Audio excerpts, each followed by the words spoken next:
Hello friends, welcome back. അപ്പം ഇന്ന് നമ്മൾ നോമ്പ് തുറക്കി പോവുകയാണ്. അപ്പം ഞാനും അമ്മയും, ആക്ച്വലി അമ്മയാണ് പോണത്, അമ്മയുടെ ഫ്രണ്ട്സിൻ്റെ കൂടെ. ഞാനും കൂടെ കൂടാന്ന് വെച്ചു. അങ്ങനെ നമ്മൾ നോമ്പ് തുറക്കാൻ പോവുകയാണ്. ഞാൻ ബാക്കി വിശേഷങ്ങൾ കാണിച്ചു തരാം. ആദ്യം തന്നെ ഒരു ഔട്ട്ഫിറ്റ് ചെക്കാണ്. എല്ലാം സെറ്റാണെന്ന് ഉറപ്പുവരുത്തിയോടെ മോന് വന്നു. മോനുൻ്റെ കാറിലാണ് നമ്മൾ പോയത്. ഷാഹിന ഹോട്ടലിലാണ് പോയത്. ഷാഹിന ഹോട്ടലിൽ ഒരു പാക്കേജ് ഉണ്ട്, 260 രൂപയ്ക്കാണ് നോമ്പ് തുറ വരുന്നത്. ആ പാക്കേജിലാണ് നമ്മൾ പോയത്. ലെയിമ്, മുന്തിരി ജ്യൂസ്, കട്ട്ലേറ്റ്, സമൂസ, വത്തക്ക, മുന്തിരിങ്ങ, പിന്നെ നമ്മളെ ഈത്തപ്പഴം, ഇത്രയായിരുന്നു നമുക്ക് ആദ്യം തന്നത്. അതെല്ലാം തിന്നു തുടങ്ങി. വത്തക്കയിലാണ് ഞാൻ തുടങ്ങിയത്. വത്തക്കന്ന് മുന്തിരിങ്ങന്നു, പിന്നെ കട്ട്ലേറ്റായി, പിന്നെ സമൂസ വന്നു. സമൂസയും ഞാൻ കയറ്റി വരണം. പിന്നെ നമ്മുടെ പത്തിരിയും ഉൾപ്പുട്ടും വന്നു. അതും ഒരു പൊട്ടി ഞാൻ കഴിച്ചു. പൊറോട്ട ഞാൻ കഴിച്ചില്ല, പൊറോട്ട എനിക്ക് ഇഷ്ടമേ അല്ല.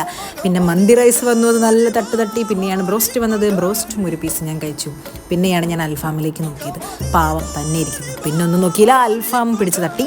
അങ്ങനെ എല്ലാം തട്ടി ഞാൻ നല്ല കൂശാലായി വെള്ളം കുടിച്ച് അങ്ങനെ ഇന്നത്തെ നോമ്പ് തുറ അങ്ങോട്ട് കഴിഞ്ഞു. പിന്നെ ഞങ്ങൾ മഴയുള്ള ഒരു ചെറിയൊരു ചാറ്റിലുണ്ടായിരുന്നു. ഞങ്ങൾ രണ്ടോടെ നടന്നു. എല്ലാവരും കൂടി ഈ ഒരു കണ്ടീഷൻ നല്ല രസമല്ലേ കാണാൻ. തണുത്ത കാഴ്ചയൊക്കെ ഞങ്ങൾ നടന്നു. വന്ന വിശേഷങ്ങൾ അച്ഛയ്ക്ക് കാണിച്ചു കൊടുക്കുന്ന അമ്മയാണെന്നും. അപ്പോൾ ഇന്നത്തെ വിശേഷത്തിലുള്ളൂ. ബൈ.